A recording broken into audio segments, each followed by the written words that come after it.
And that scene just like made me jump. Like how hard she hit Piper in the head. Like it was crazy. Like I was like, oh my God, what is happening? Like I didn't expect that. I expected something, but I did not expect that. In an overcrowded graveyard, the scream will rise. Cool Mates Entertainment presents Not Another Spooky Podcast.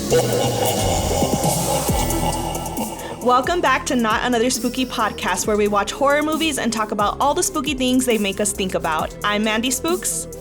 And I'm Rabbit Loves Horror, and we're just two spooky besties keeping the spook alive one bloody popcorn bucket at a time. Every week we fangirl over a horror movie and have fun with spooky chats related to the theme of it. We'll always give you a spoiler warning before we get into the guts of the movie, but the spooky chats start right away. Think of it as come for the horror and stay for the spooky bestie chatter. If you're tuning in for the first time, you can catch us on all podcast platforms and YouTube. So drop a popcorn emoji in the comments if you're tuning in on YouTube or Spotify. Today we're grave digging into Bring Her Back. If you ever want to know what film we're covering next, you can check the show notes to see what you should watch that weekend. To set the vibe for this episode, we'll start with a round of Tombstone Trivia.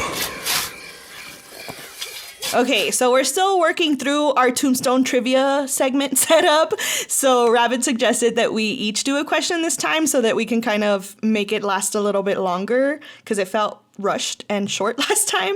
So I'm going to let you go first with your question. Okay. Yes, so I felt like when we did the trivia last time, it was only one question, and I feel like the question was so lonely by itself. I was like, we need to add a little bit more.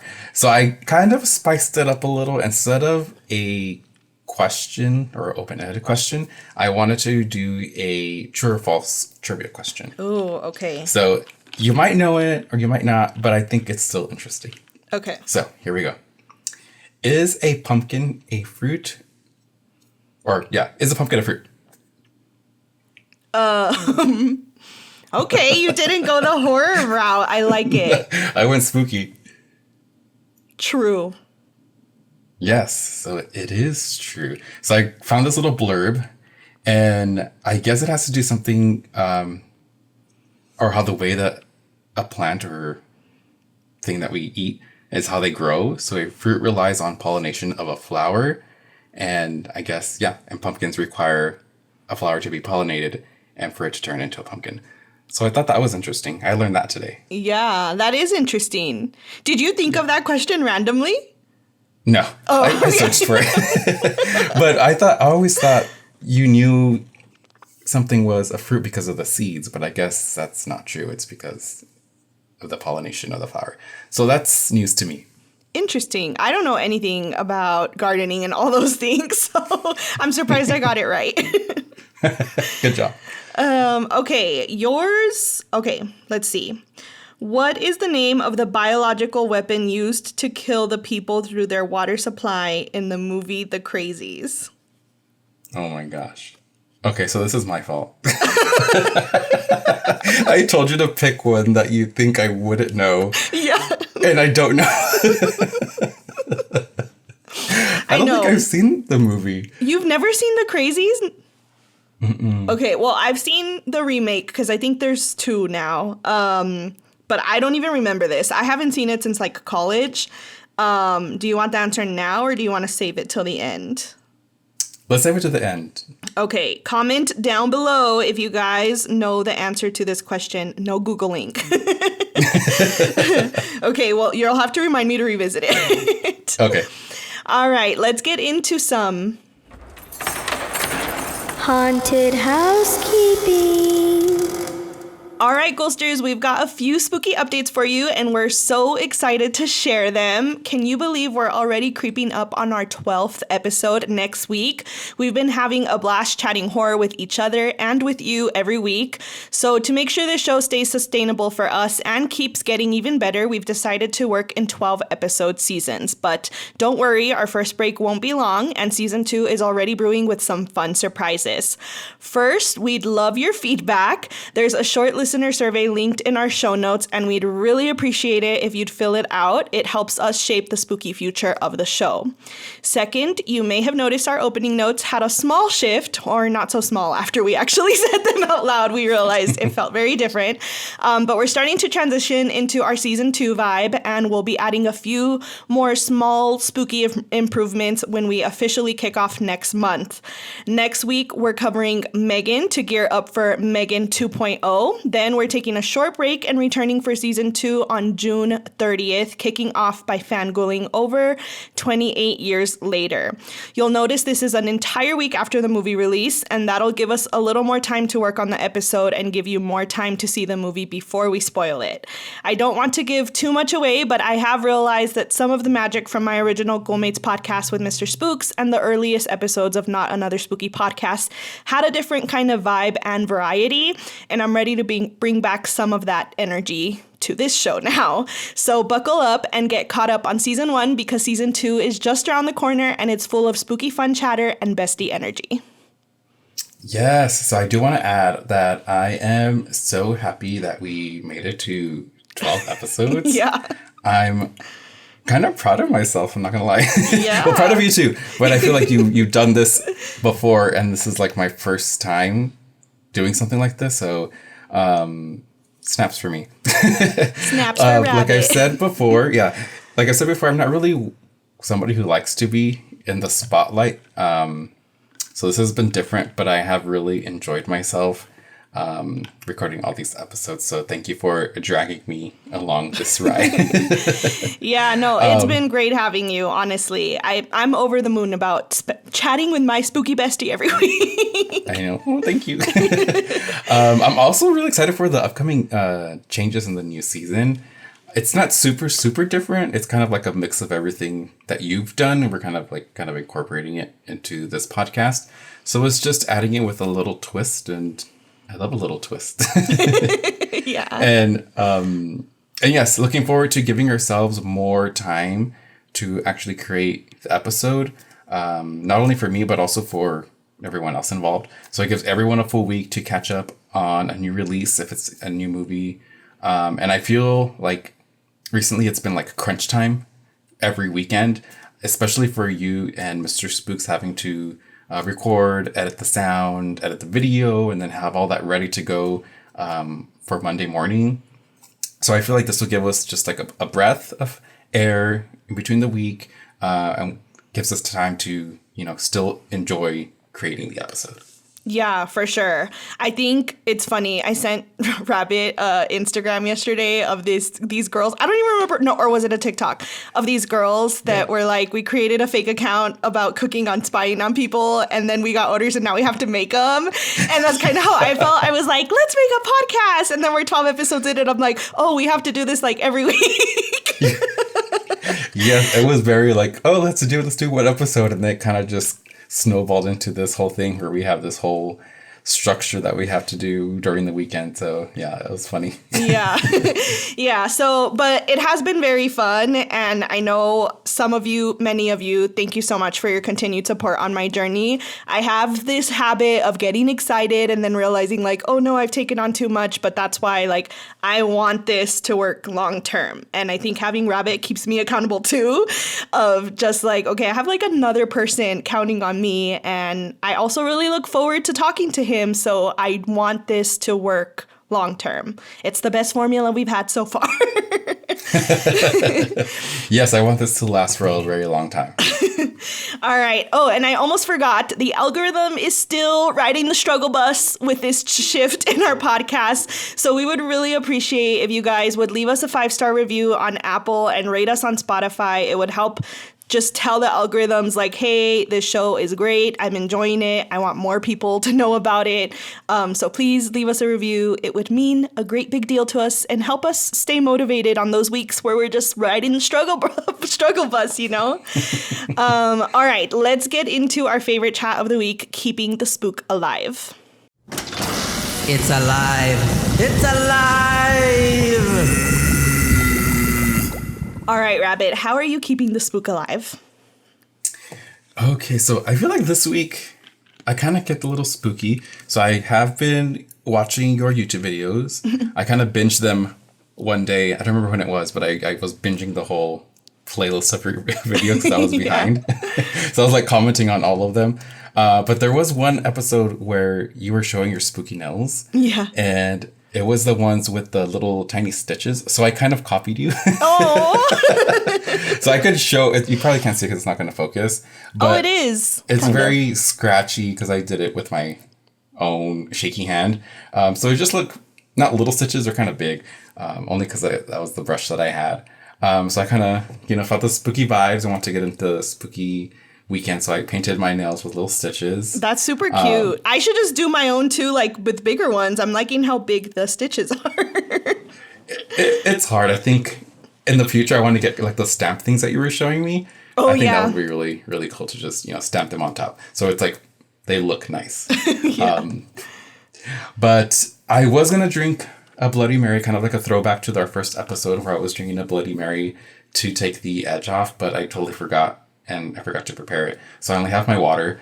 But the reason why I wanted to have a Bloody Mary is because we saw Paranormal Activity 3.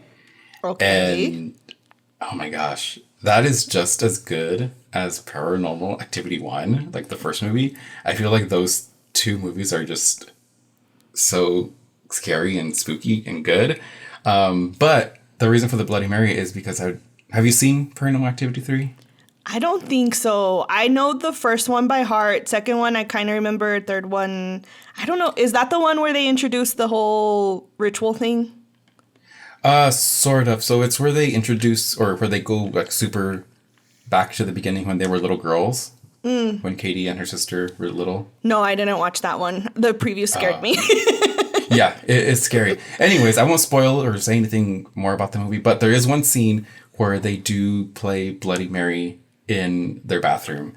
And it's a guy babysitting one of the girls, and the little girl's like, oh, let's go play Bloody Mary. And the guy's already freaked out because of everything that's happening. So they go and they do Bloody Mary, and the demon, or Toby, they do the ritual, and they're just like standing there in the dark because they don't want to turn on the lights on so quickly.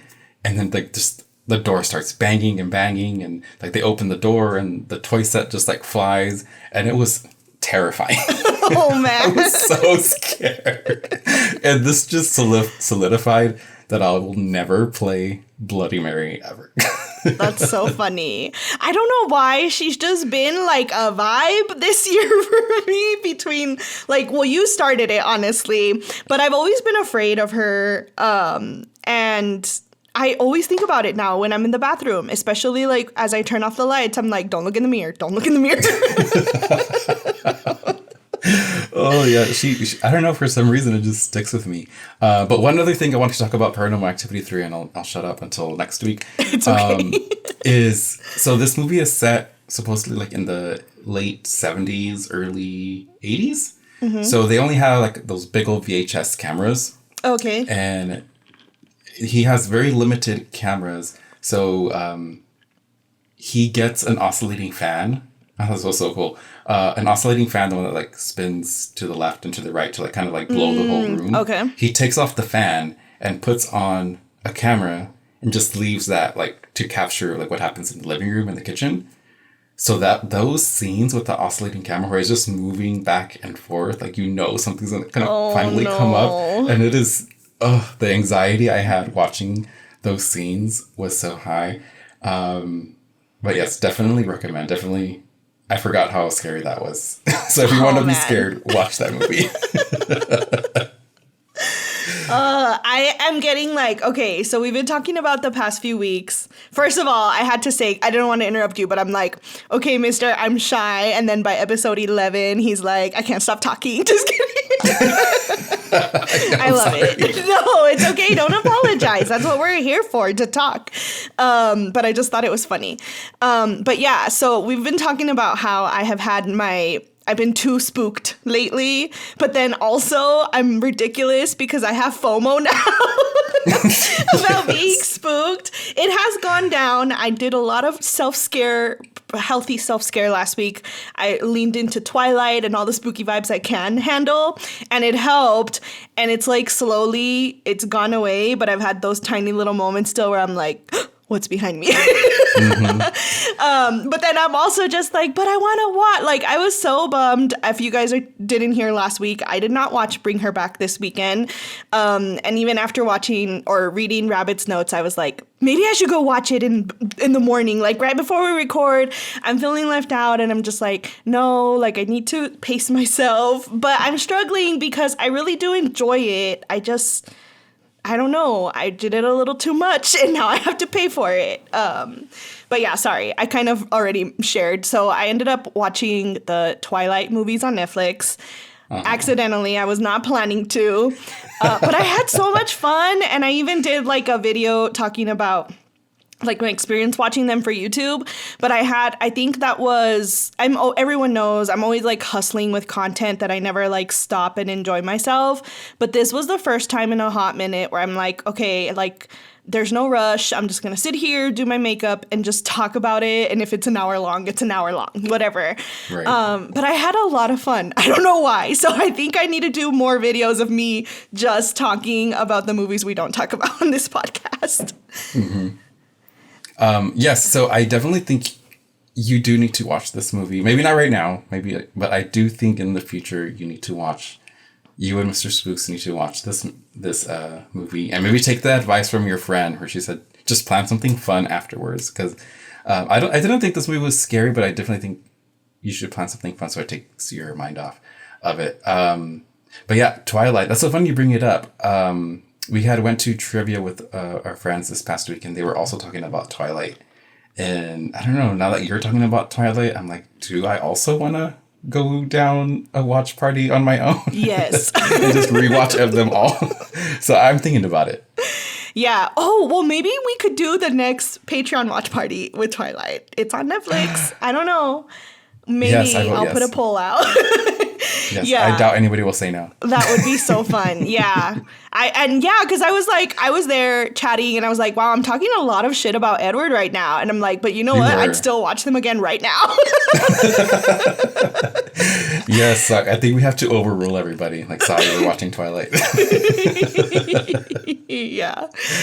But yeah, I also tuned in to, if you guys haven't heard, Netflix now has this, I don't know, I think this might have been the first year. They had a conference called To Doom, and we were like, why is it called To Doom? And I can't decide if it's really clever or really dumb. But it sounds weird. It's the sound of the Netflix opening. It's To Doom. Oh. Yeah. That's so but it's kind of cool. Well, I was like, in my head, so they had Sophia Carson be the main host for it. I don't know if you know her, but I think she was in the Disney Villains. Oh my gosh. The Disney Villains kids movies. Kids. Yes. I'm blanking. Descendants. I couldn't remember what it was called. There you go. I think that's where she's from. But now she's she's like the face of Netflix because she's in so many movies for Netflix.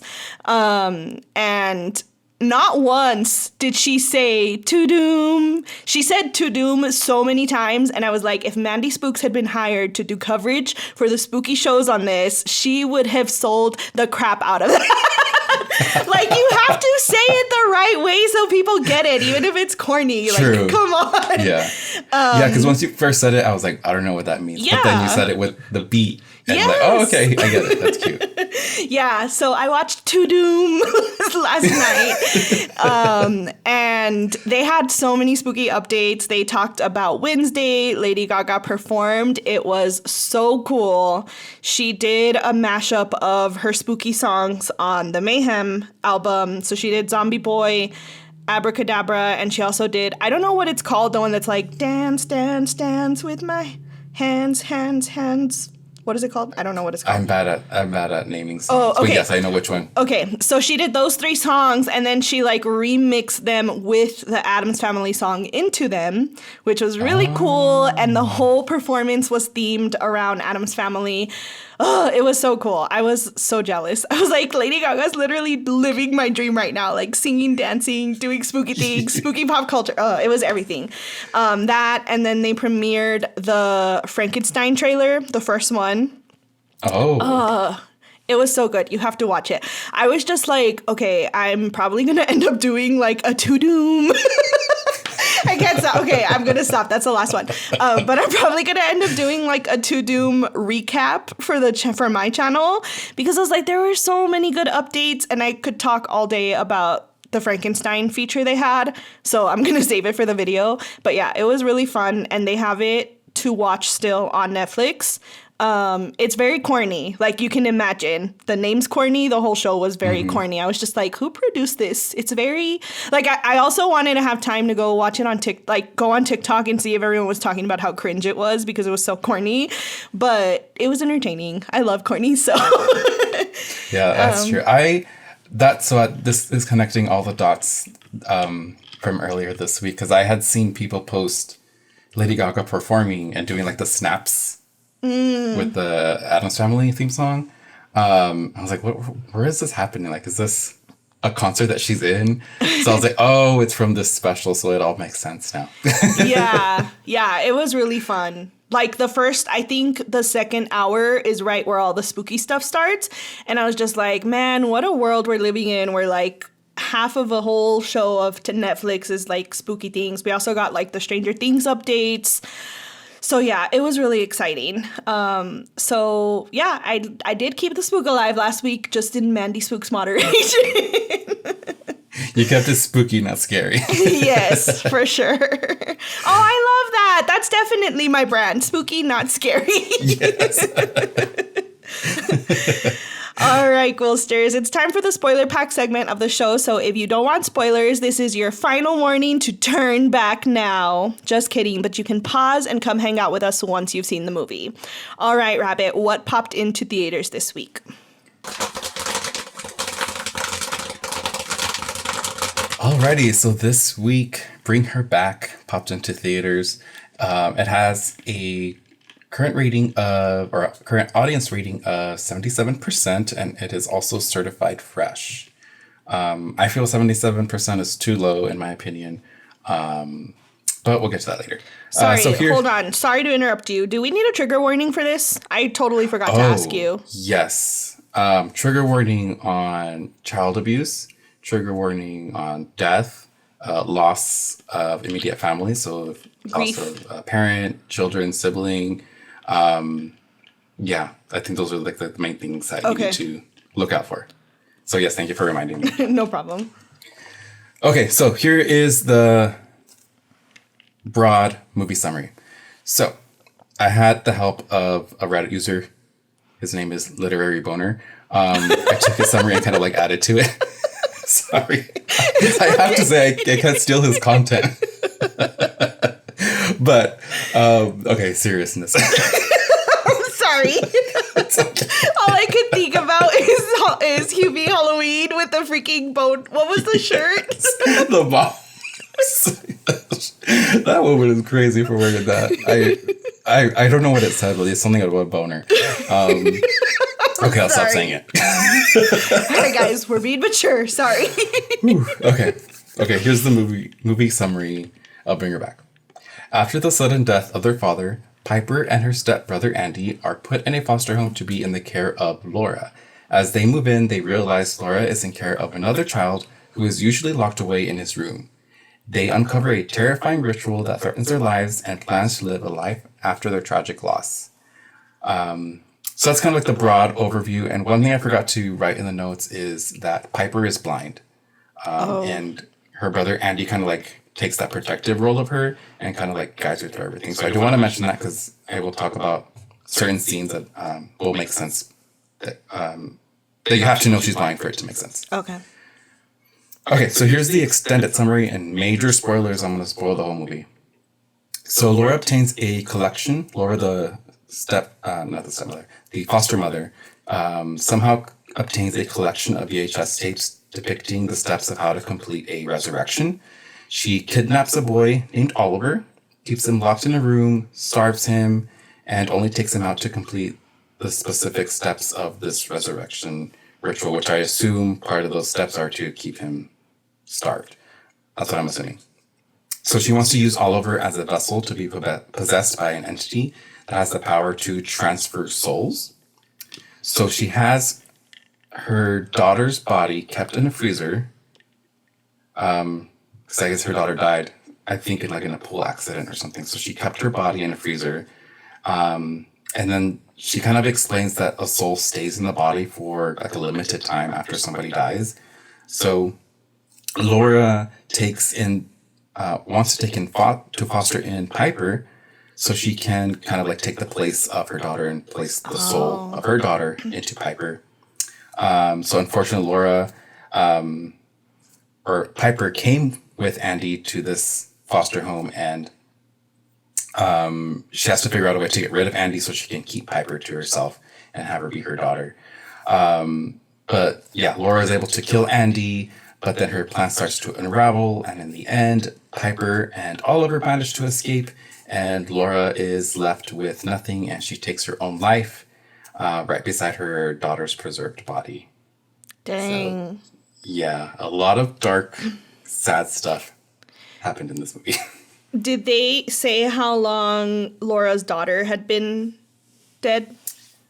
No, they did not really explain timelines in this movie. Okay.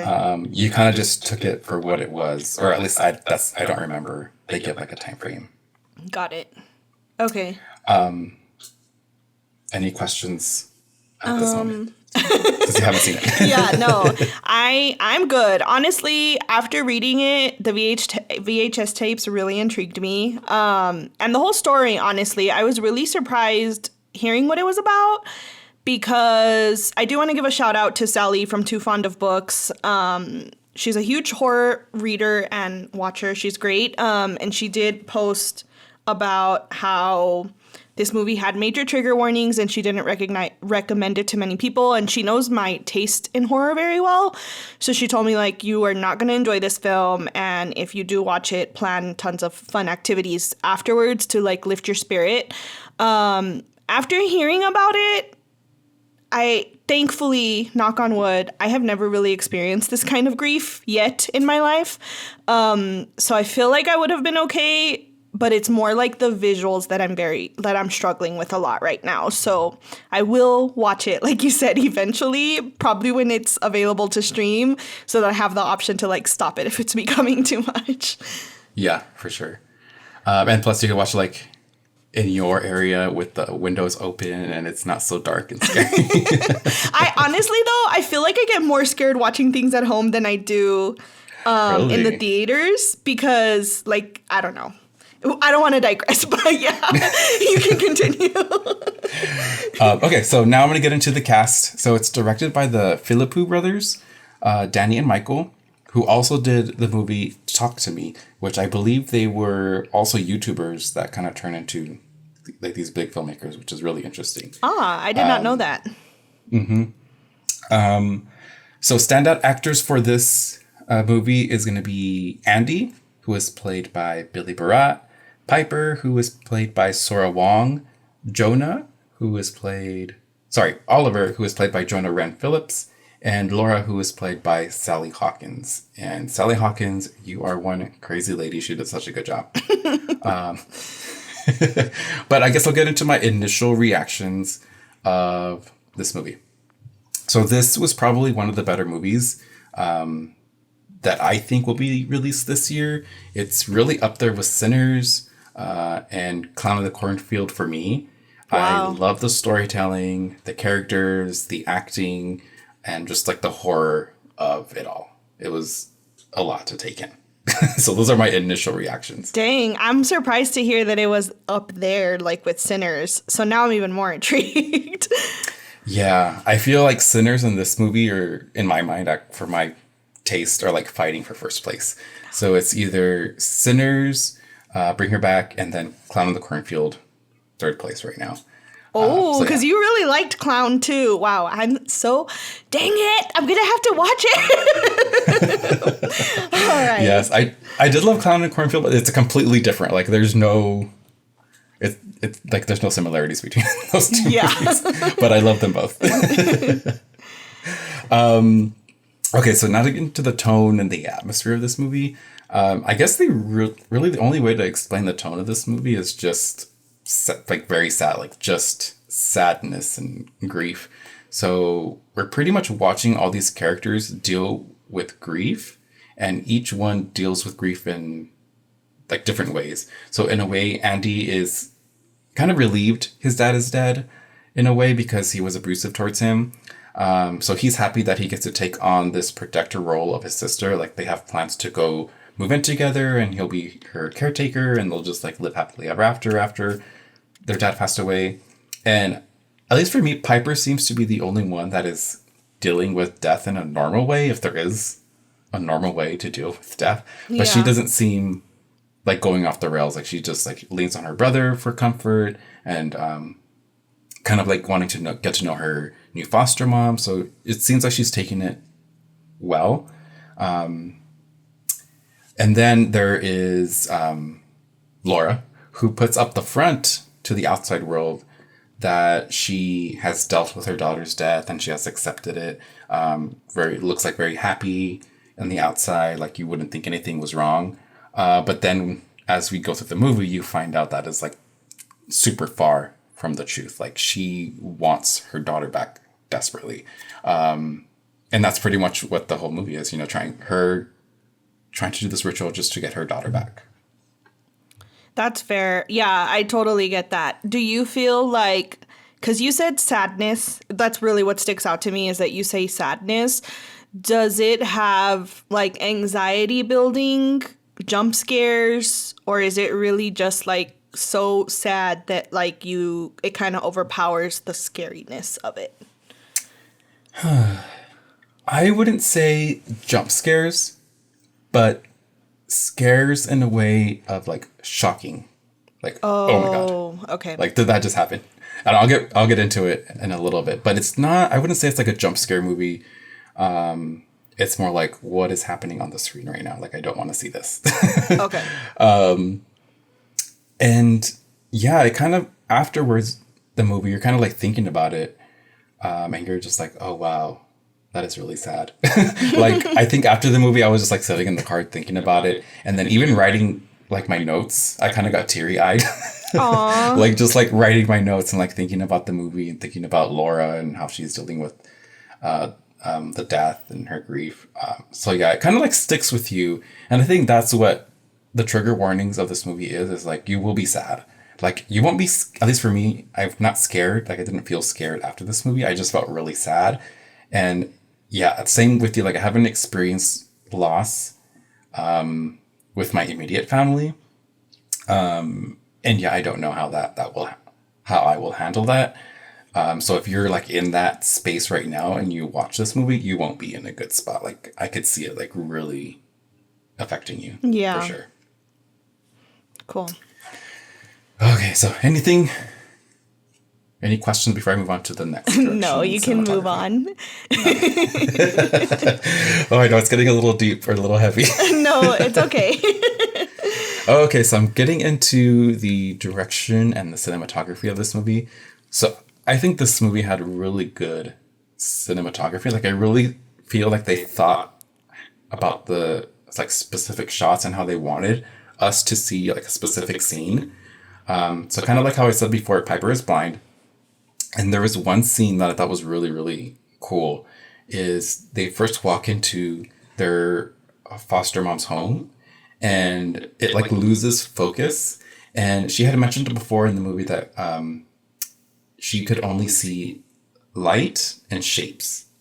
So when she walks into this, to the home, I think she asked her brother, like, what does it look like? Like, what does she look like? What does it look like? And the brother like describes stuff to her, but you see everything out of focus and you see like the light and the shapes that she was talking about in a way. Like it wasn't CGI, at least I think it wasn't. It was just the way the camera was like blurring in and out. And I thought that was so genius to kind of like give us a glimpse of what she sees at that moment. So it's like little things like that. You're like, okay, that was really cool. That does sound really cool. And then another scene that they had some really cool cinematography was So Laura's inside the house, looking outside the glass door, and Oliver's outside. It looks very creepy, kind of like turning into kind of like a demonic figure. Like his eyes are crazy, his face is kind of like kind of gross, and they just start staring at each other between the glass door, like just looking at each other. And she is like on the ground sitting, and I think he's standing and she's sitting, so they're like face to face, like eye level. Mm-hmm. And so the camera's like focusing on this, and you see them, their faces just lining up perfectly. And then like I think Laura looks up, or Oliver looks up or something, and then you look at the reflection, and the reflection is like turning into another face. So it could either be, I couldn't really tell what it was. It was either like her daughter's face, or maybe like the face of this entity that she's trying to get. But it was just creepy, but also really cool at the same time. Yeah. But I'm sure there was like other scenes that were done really well, but those are like the two that kind of like stuck with me after the movie. Yeah. I always hate it when like they show something and it's intentionally not, I don't know if this was the case. It's intentionally not shown long enough for you to really take it in. And then you're like, but I need to see it like 2 seconds longer so that I can process what it is. Yeah, I think that's what it was doing. Yeah, it was like, you're going to see it, but you're not really going to see it. We're not going to show you the full thing, but yeah, that was a really, really cool scene. Okay, now to get into the writing and the pacing of this movie. So I think the way it was structured was perfect. I feel like other horror movie writers need to watch this movie to know how to tell a story without having so much exposition. Like, it didn't really explain anything. Like, you only knew things because you were watching them happen. Like, nobody had dialogue sound like, oh, I'm doing this, oh, I'm doing that. You just knew what was happening. So that's why I want you to watch this movie, so you can see like what I'm talking about. Yeah. Especially because I know you're writing your scripts and all that. So I really think, I don't know, this was just the way they did it was really cool. That's exactly why I was like, I want to go see it when I was reading your notes, because I've actually been learning a lot about that specifically. And there's like so many differing opinions on that, because I've noticed you say it a lot where you're like, the audience isn't dumb, like they can figure it out.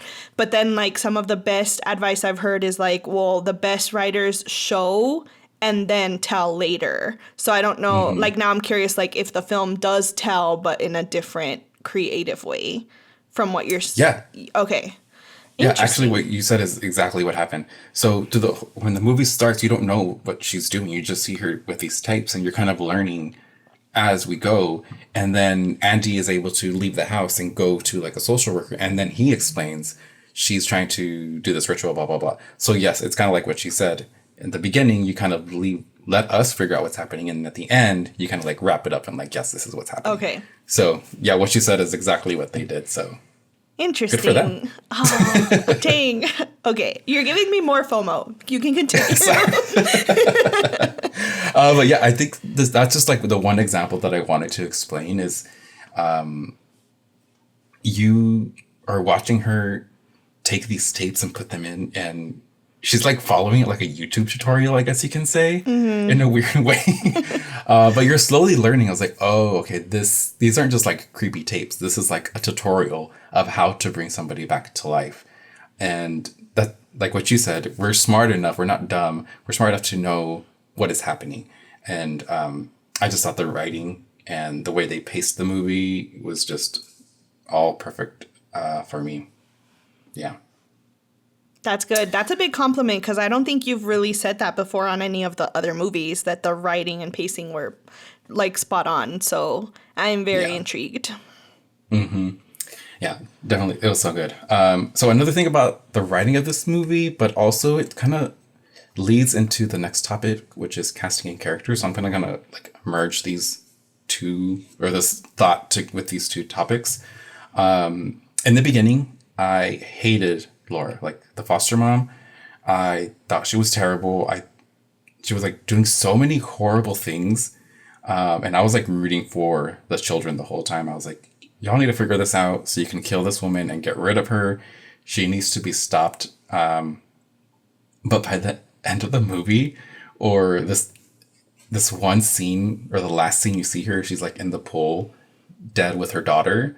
And I saw that scene and I was like, okay, I get it. Like, I get what you're doing. Like, imagine being so desperate to have your daughter back that you'd do anything. Like, you kill, you manipulate, and you'll torture people along the way just to have like the one person that you love the most in the world. Like, how far would you go? And that's what she was doing. She was doing everything that she could just to get her daughter back. And so I just put myself in her shoes in that moment, and I was like, dang, that's really sad. And this is the part where I was like tearing up, writing my notes, because I was like, yeah, I don't know, losing somebody that you love so much, like, would you go to that extent? Does other people's lives matter at that point when your biggest person in your world is not there anymore? So it felt like it was character development, but it was like more me development, because she didn't change. She was the same person throughout the whole movie, but my view of her changed, and I was like, oh my gosh, like, I haven't experienced that in the movie in a while, where I'm like, I hate this person, and then I switch my view at the end. Yeah. Dang, that is tough. Yeah, when I was reading your notes about that, I even got sad reading it. Because I was just like, it immediately made me think of like Rudy, of like I've dealt with potentially losing him before, and it is crazy. So yeah, it is really depressing, honestly. I know. I know. So it's a really tough topic, but not to get out of the sadness a little, everybody that was casted in this movie, like, everybody was such good actors. The little boy, Jonah, who the little boy's name is Jonah, plays Oliver. He did such a good job. He probably only had like maybe 2 lines in this whole movie. Like, he doesn't speak at all. But his face acting, or his like body acting, or his body language, like the things that had to do with his body, like, he deserves an award for whatever he was doing in this movie. Because snaps for Jonah, because he did such a good job. But yeah, I can't exaggerate how much the acting was, how good it was. It was very good. That's good. I'm just curious of like, I always wonder like what these things do to kids long term when they do these roles, even adults. I'm just like, I got scared producing The Haunted Line and watching a few spooky things. And even the thought of like doing scary things on set, like, I have rules for us. I'm like, we will never like do anything in our own home that involves anything like paranormal and stuff. But then like to bring kids into it is crazy to me.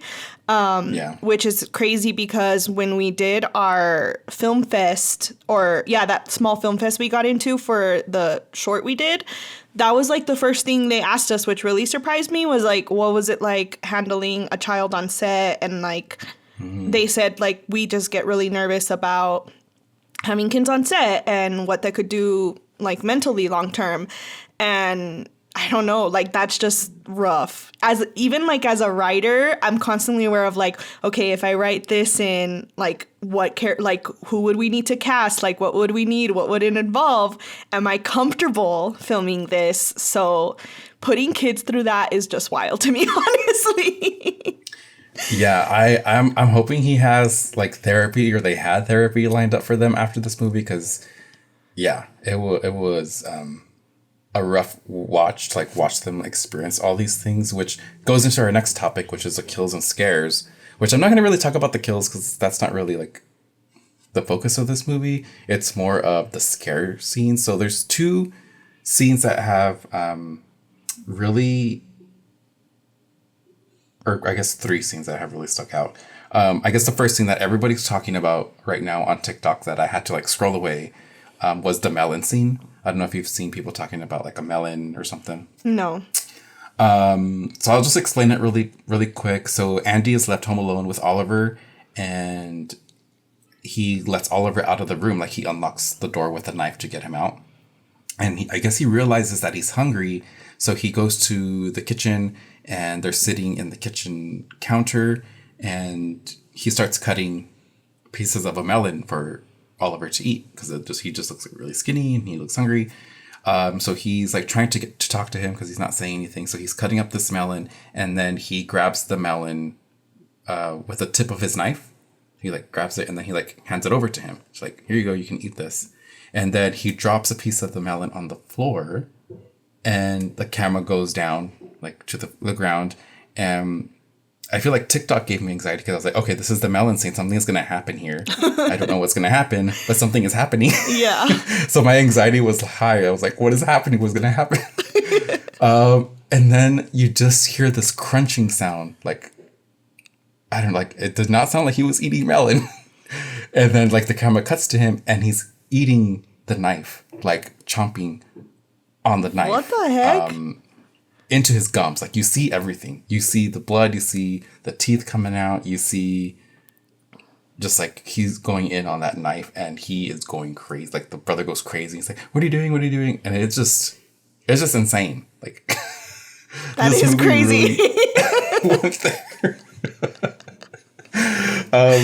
But yeah, sorry to traumatize you just a little bit. But I feel like we have to talk about this because this is like the one scene that people are talking about. No, that's okay. See, and even hearing that, for me, it's like I don't do well with paranormal things is my thing. Like I can handle gore, I can handle crazy things. That sounds fine to me. It's more so like Hill House where like the lady's hovering over her or like things that involve sleep. Anything else, yeah. I'm good. That makes sense. Okay, now to go to the two other scenes. These two scenes really made me gasp. Like during the movie, I couldn't control it. It just happened on its own. Like I was just so shocked. Did you hear other people gasping? I didn't. I feel like I was the only one gasping. Oh my gosh. I think I was just so into it that it didn't matter who else was there. And my body just took over. So obviously Laura doesn't want Andy there. Like she wants Piper to herself. So she's trying to think of ways to get Andy out. Like, you need to leave, you know, you're going to be 18 soon, you can go on your own and I'll take Piper and, you know, she'll be my daughter. So she's trying to frame him as being an abusive brother, or physically abusive brother. So just prepare for this thing because it's crazy. Okay. So she has this great idea. Laura has this great idea one night, and she is sitting in her bathroom and she gets Andy's body spray and kind of like sprays in her pits and like in her body and like all over her shirt so she can smell like Andy, because obviously Piper's blind, so she's not going to be able to see anybody. Oh. But she's going to smell that Andy did something. So this woman puts all that on and you're just like, what is she doing? Like, why is she putting on cologne? Is she just being a creep? Goes to her room, stands over her bed, and kind of like starts caressing her like as she's like sleeping. And I'm just like, oh my God, what is going to happen during this scene? I know this is not going to be good. Yeah. And she lifts her arm and like slams her eye as she's sleeping, and she runs out of the room. And that scene just like made me jump. Like how hard she hit Piper in the head. Like it was crazy. Like I was like, oh my God, what is happening? Like, I didn't expect that. I expected something, but I did not expect that. Like her own hand or Piper's hand? Laura got, like, raised her hand and slammed her in the head on her eye. And she runs out of the room. And obviously, like, Piper wakes up screaming and crying. And then they go to the doctor or whatever. And they all think it's Andy because she smelled the cologne, but she's also confused, like, my brother wouldn't hit me. So it was just a crazy scene. This scene, for some reason, sticks out more than the melon scene for me. I think because it was just so random. And also because I think you were expecting, like, something else that was also really dark. So, yeah. Yes. Yeah, I think it was just like, yeah, we're going to do something you've never seen before. But also, maybe the melon scene, too, because you knew something was coming with it, you were, like, disappointed. Kind of prepared. The expectations of, like, you knew something would be there versus in this scene, you did not know there was going to be something. Yeah, exactly. Yeah. That makes sense. That's probably why it's stuck with me. So yeah, for some reason I can't stop thinking about that scene, and I feel so bad for her. For Piper. I know. I guess there's one more scene, but I kind of want to leave it for you. Like, I don't want to tell you what happens. No, tell me everything. Okay, so Andy was able to escape and go to the social worker and bring the social worker to the house. Like, please come see what's happening. Like, this is crazy. So the social worker goes, and they're actually previous coworkers. So they're like, what is going on here? Blah, blah, blah. And then as the social worker is there, she's like, okay, something is definitely wrong here. Something happens I don't remember. So the social worker is like getting to her car. She's like, I gotta go, like, either call like the cops, or I gotta just get out of here, come back later. So like the camera's like on the social worker walking by with Andy as they're going to her car, and you're thinking like, okay, she's running away for a reason. Laura is probably chasing them with like a knife or like a weapon or like a gun or something. Like you definitely know that Laura's coming somehow. But what I didn't expect is that she was driving a vehicle and drove her truck into her. Like, smashes into her, and the body smashes into her car. So she gets like sandwiched in a way and kills her. And then right after that, she kills Andy. But yeah, those two scenes just made me like, what the heck is happening? So I guess in a way that is a jump scare, but it was more just like, what the heck am I watching right now? Yeah. It just sounds really crazy. Like you said, like the things she's willing to do. Mm-hmm. Wow. I don't even know what to say. And I know, it's just so shocking. Which I guess I kind of touched on it before our next topic, which is practical effects versus CGI. So now I know that I'm really bad at identifying CGI and practical effects. But I think this movie did a lot of practical effects, specifically with like biting the knife. And then another scene, he's biting the table with his teeth, like just like biting into the wood. And then he like starts eating his arm, and you see like him tear it like a piece of meat. Oh my gosh. I definitely think that had to be practical effects. So, I mean, I could be wrong, but they did a really good job if those were practical effects. That's awesome. Yeah, I have been, for some reason, our feeds just got all of the practical effects behind the scenes things now. Yes. And it's been so fun seeing how things come together. But as soon as you said the knife thing, I was like, I wonder how they created that. I know. It is crazy. And I try not to close my eyes because I had seen the girl that you sent me to said, don't close your eyes because you're going to want to see everything. Oh, like, that's right. Ghoul host. Ghoul host. There you go. And I was like, okay, I'll watch everything. So I tortured myself watching him bite into a knife. But yeah, it was crazy. Okay, so get into our next topic is themes and symbolism. So this movie delves into themes of obviously grief, loss, trauma, and how far would you go to bring someone back to life. And for me, that's what I think made this movie so scary, is just, imagining you losing someone that you love so much, and I can't really imagine how that feels, like how devastating that can be. So that's what makes this movie so impactful, in my opinion, is just having to think about that for yourself. And I don't like thinking about this kind of things. Yeah. It's weird because it creeps up even more as you get older, and it sucks. Mm-hmm. Yeah, that is very true. Okay, so I think I've spoken enough about this devastating movie. So here's our final wrap up.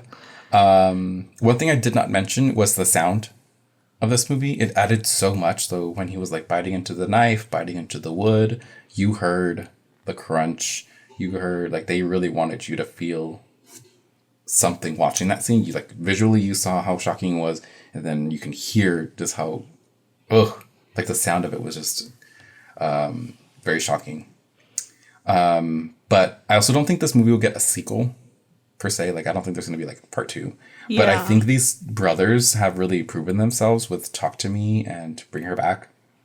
So any movie that they put out, I will definitely go watch. So it's very similar, at least for my feelings, towards Jordan Peele. Like any horror movie that he makes, I don't need to see a trailer to any Jordan Peele horror movie. I will just go watch it because I know it's going to be interesting. And that's how I'm feeling towards these two brothers. Like any movie they create, I don't need to see a trailer. I just know that I will want to watch it for sure. Wow. That's a big stamp of approval. So I have two questions for you. The first one was, you had mentioned leading up to this film, this has been an ongoing conversation on the podcast as far as like the marketing of films. Are they accurate? Are they not accurate? And also, we have also learned that people overhype films sometimes. And I know you had mentioned... So, side note, I had told Rabbit beforehand, I also told him, like, hey, if this becomes too heavy for you too, like, you can also leave the theater. Like, we'll figure something out. Like, the podcast is not more important than our mental health. And he said, I think you said, I'm hoping, but I'm also not hoping that it is as bad as everyone is saying. So my question is, were you disappointed?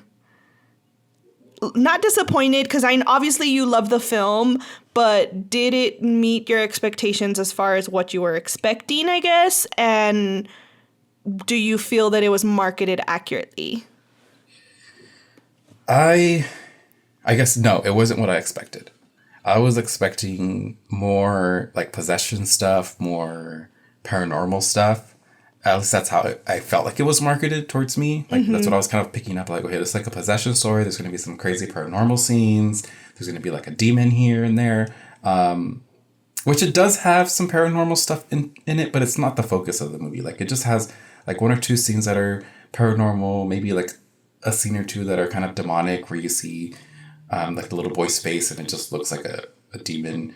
But it wasn't like the focus of the movie. There were just like little sprinkles of scary added, or little sprinkles of horror added to the movie. Mm-hmm. And that wasn't really the main focus. The main focus was the grief and the death and the sadness of these characters. So definitely not what I expected, but I definitely loved it. That's good. That's good to hear.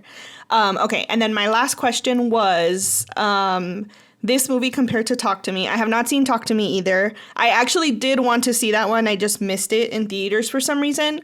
So which one is scarier and which one's better? Oh, gosh, that's hard. I definitely think Talk to Me is scarier. Like, ooh, okay. Talk to Me does have some crazy scenes, like possession scenes, but it does the same thing as this movie. It shocks you. Like, you're like, I should not be watching this. Like, what this character is doing right now, like, I should not be watching what is happening. And if you've seen it, you know the scene with the little brother when he wants to try the Talk to Me hand. It's that scene. But I won't spoil it. But yeah, I don't know which one's better. Different vibes. I feel like, yeah, a little bit different vibes. I do feel like this one's a little bit more mature, I guess you can say. Okay. In a way, I don't know how to also explain it like a movie can be mature.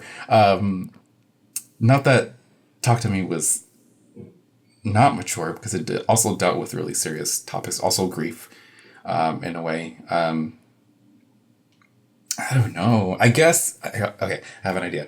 So if you want to see paranormal spooky, watch Talk to Me. If you want to watch a sad story but still get scared, watch Bring Her Back. I just feel like they're so similar but also different. I don't know how to explain it. Okay, I have another one. I lied. Would you watch it again? Actually, I think I would watch it again. Oh, wow. Maybe not right now. Not right now. Not right away. Definitely like in a year or something. Because I would also watch Talk to Me again, because that one had some really cool, scary scenes that I would want to see again. But Bring Her Back is like, you can't watch that much because it's too sad. Like, you want to spread those viewings out so you're not making yourself depressed. Yeah. All right. Well, I think I've grilled you enough, so we can move on to it's time for It's Freaking Bats. Okay, so on a scale of 1 to 5, how many bats would you rate this film, Rabbit? So when I left the movie, initially I was thinking of 4.5 bats. But this always happens to me. When I talk about a movie or we have like a conversation about a movie, I'm like, no, actually that movie was really good. Yeah. Like, I wouldn't change anything about this movie. The same thing with Sinners and Clown Cornfield. Like, I wouldn't change anything about it because I like the final outcome of what happened. So I think it's up there, and I'm going to have to change my initial rating from 4.5 to 5 just because it was that good. Wow. I am so shocked. I genuinely thought that this movie was going to be a letdown.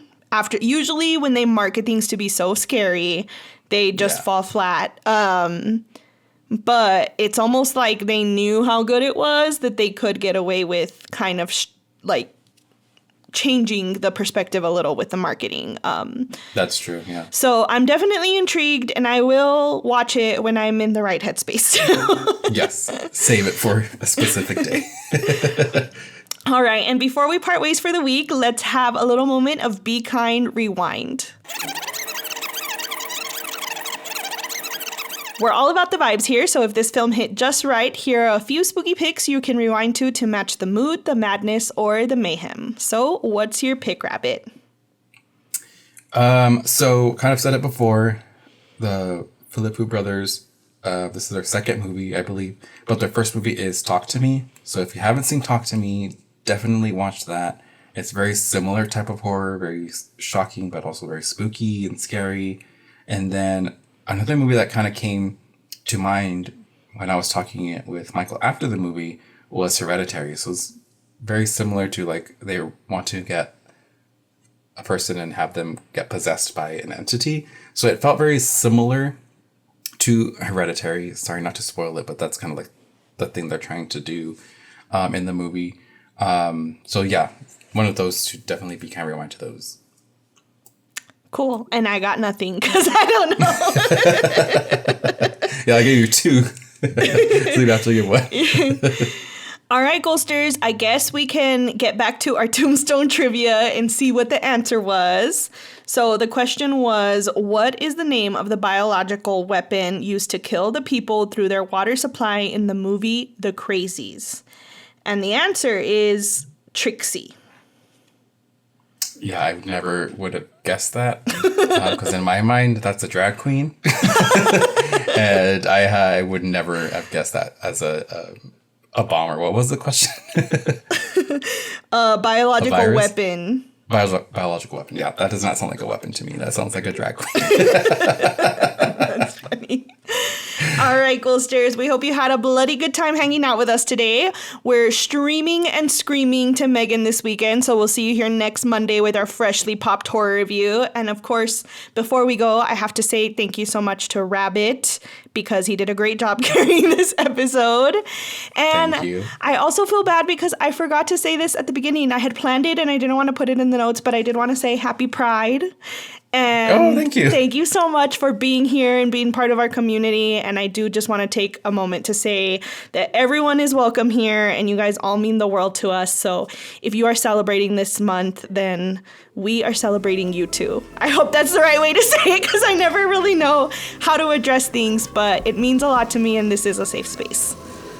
No, that was good. That was perfect. Thank you for celebrating Pride. And yes, I also want to say Happy Pride to everybody else. And remember, keep horror alive and watch something spooky this weekend. Until next time, sending you ghouls and kisses. Bye. Bye.